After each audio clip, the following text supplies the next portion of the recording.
Oi gente, eu sou Winnie Poison e agora aqui no canal, toda quarta-feira, eu vou trazer um vídeo diferente pra vocês, falando sobre teorias da conspiração, mistérios, casos, talvez relatos sobrenaturais e também sobre demonologia, que foi um tema que o pessoal pediu bastante lá no Facebook. O nome desse quadro vai ser Macabra Quarta. E pra começar, eu decidi falar sobre o edifício Joelma, que é um caso brasileiro. Tem muita coisa sobre esse caso, eu vou tentar trazer um pouco de tudo aqui. Então depois da vinheta eu conto tudo pra vocês.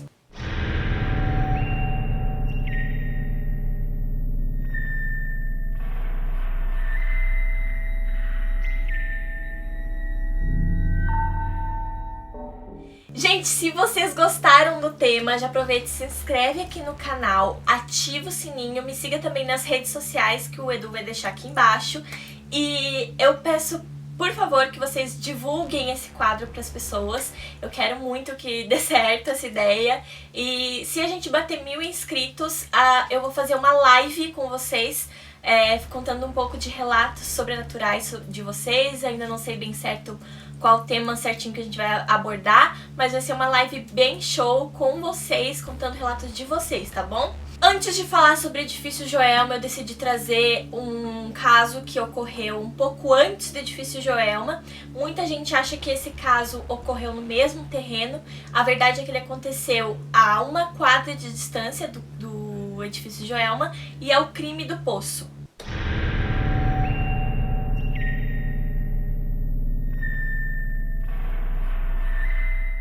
Bom, gente, muito antes do crime do poço, esse mesmo local onde ocorreu esse crime serviu de pelourinho.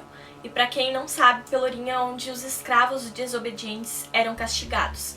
Então, eu acredito que um pouco disso traz uma áurea, assim, uma energia ruim para esse tipo de lugar.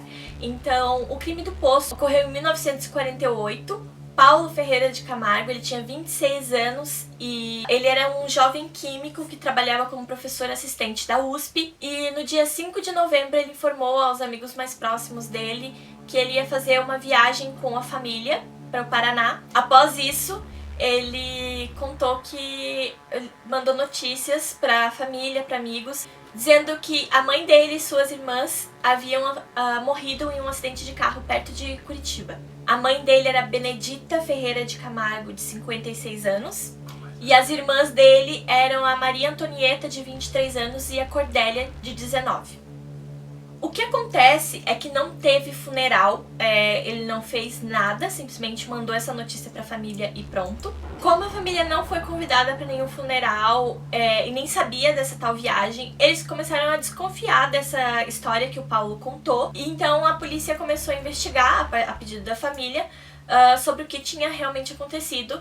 Investigando, eles descobriram que em outubro daquele mesmo ano, o Paulo tinha construído um poço atrás de casa, alegando que ele ia fazer alguns serviços de adubo, ia começar a produzir adubo, e para esse serviço a água encanada não funcionava. Então ele começou a construir esse poço. E também nessa investigação eles descobriram com o professor, que ele era assistente na USP, que ele havia feito algumas perguntas estranhas para esse professor. Perguntas como quais eram os melhores agentes químicos para dissolver um cadáver. Diante disso, na tarde do dia 23 de novembro, a polícia foi até a casa do Paulo para investigar e questionaram ele sobre o poço. Então ele levou os policiais até o poço. A princípio não tinha nada de errado com o poço, mas eles chamaram o corpo de bombeiros e pediram para eles escavarem. Enquanto era feita essa escavação, o Paulo pediu para ir no banheiro.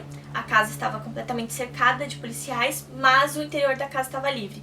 Então, enquanto eles escavavam esse poço, Paulo entrou dentro de casa, pegou uma arma e cometeu suicídio. Durante a escavação, eles encontraram os 3 cadáveres das irmãs e da mãe do Paulo. Elas estavam enterradas de cabeça para baixo, envoltas em um pano preto, e já fazia muito tempo que elas estavam lá, então já estavam em estado avançado de decomposição. Mesmo assim, a perícia conseguiu constatar que haviam perfurações no corpo delas, principalmente na região dorsal e na nuca, de 2 a 3 perfurações, e também que a mãe Benedita e a Maria Antonieta, que era a irmã mais velha, haviam sido mortas entre 9 e 10 horas da manhã do dia 4 de novembro. E a irmã mais nova por volta do meio-dia, porque ela estava trabalhando nesse horário, então ele esperou ela chegar do trabalho, arrastou os 2 corpos que ele tinha matado primeiro para o quintal e depois matou a irmã mais nova também quando ela chegou. Com tudo isso, gente, um dos bombeiros morreu de infecção cadavérica porque ele manuseou os cadáveres sem a devida proteção de luvas. Então, esse foi um caso que ficou bem conhecido na época, e todo mundo comentava, começaram a fazer especulações do porquê que ele tinha feito aquilo. Uma das teorias diz que ele estava se envolvendo com uma pessoa e a mãe e as irmãs não aprovavam. E outra teoria diz que as irmãs e a mãe estavam muito doentes e o Paulo não ia conseguir custear todos esses problemas de saúde. Então, por isso ele teria cometido esse crime. Mas a verdade, gente, é que ninguém sabe realmente o que aconteceu, qual foram as motivações dele, e os motivos que ele teve morreram junto com ele naquela tarde.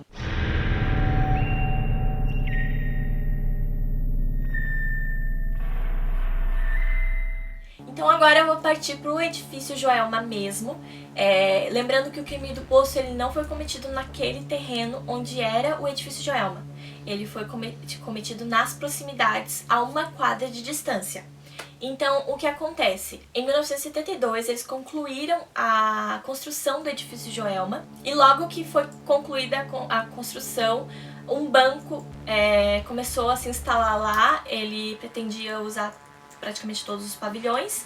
Então, esse banco, em 1974, já estava praticamente com todos os seus departamentos lá dentro do edifício Joelma. Porém, eles ainda estavam se mudando quando tudo aconteceu. No dia 1º de fevereiro de 1974, por volta das 8h45 da manhã, ocorreu um incêndio, ocorreu um curto-circuito nesse ar-condicionado do 12º andar. E, gente, o incêndio se espalhou muito rápido. Por quê? O edifício Joelma, os pisos dele eram todos de madeira, a maioria dos móveis dos escritórios eram de madeira também, o forro era todo com fibra sintética. Então foi muito rápido para se espalhar, tinha as cortinas que eram de tecido. Em menos de 15 minutos as escadas já estavam bloqueadas pelo fogo e pela fumaça. E na ausência de uma escada de incêndio, muitas pessoas tentaram descer pelo elevador, algumas conseguiram e se salvaram. Agora outras ficaram presas lá quando o elevador deu um pane. Mas eu já vou voltar para essa história do elevador porque ela é muito importante quando eu for falar sobre os casos sobrenaturais e as 13 almas do edifício Joelma. Continuando, o resgate do edifício Joelma.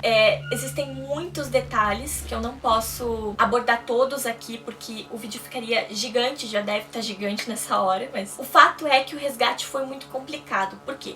Não existia escada de incêndio, o fogo estava completamente tomado quando eles chegaram lá, eram poucos homens, a infraestrutura deles era muito precária, eles tiveram vários problemas com hidrantes, enfim, teve qualquer tipo de obstáculo que vocês possam imaginar que eles tiveram naquela manhã, eles tiveram. Foi muito difícil mesmo o resgate. Muitas pessoas acabaram se jogando, outras que tentavam se abrigar no parapeito das janelas, elas acabavam caindo quando o parapeito acabava tomado pelo fogo também. Outras pessoas ainda tentavam fazer tiras com panos e descer, e as tiras acabavam arrebentando, elas caíam também.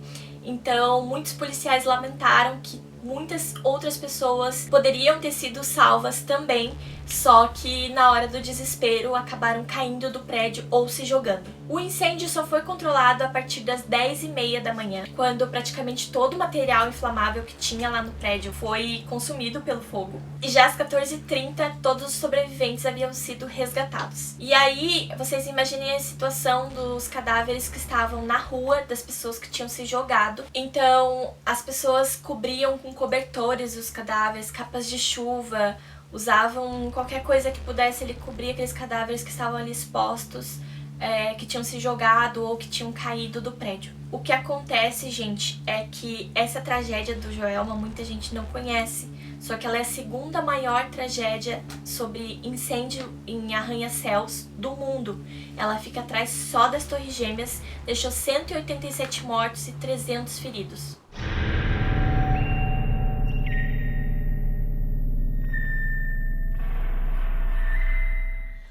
gente vai para uma parte mais mística desse caso.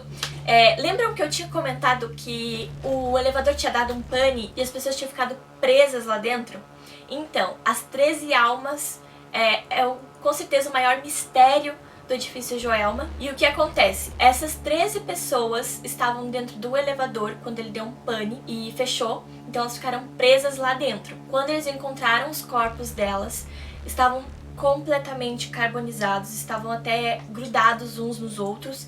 Então, na época, gente, 1974, no Brasil, não foi possível fazer o reconhecimento dessas pessoas, elas não foram identificadas. Então elas foram enterradas todas juntas, numa fileirinha, e aí o Edu vai colocar umas fotinhos aqui dos túmulos para vocês verem, no cemitério São Pedro, e onde elas estão enterradas há somente uma lápide que diz as 13 almas. Somente Deus conhece seus nomes, algo assim. Descansei em paz e incêndio do edifício Joelma. Mas enfim, gente, o que acontece mesmo de místico nisso é que muitas pessoas que passam por esses túmulos relatam que de dentro das sepulturas escutam gritos e murmúrios.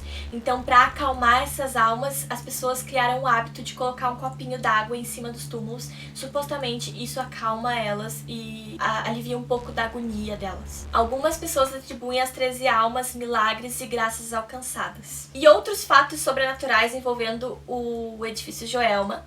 Para quem não sabe, o Chico Xavier psicografou um livro chamado Somos Seis, e nele há uma carta psicografada da digitadora que trabalhava no edifício Joelma, chamada Volquimar Carvalho dos Santos.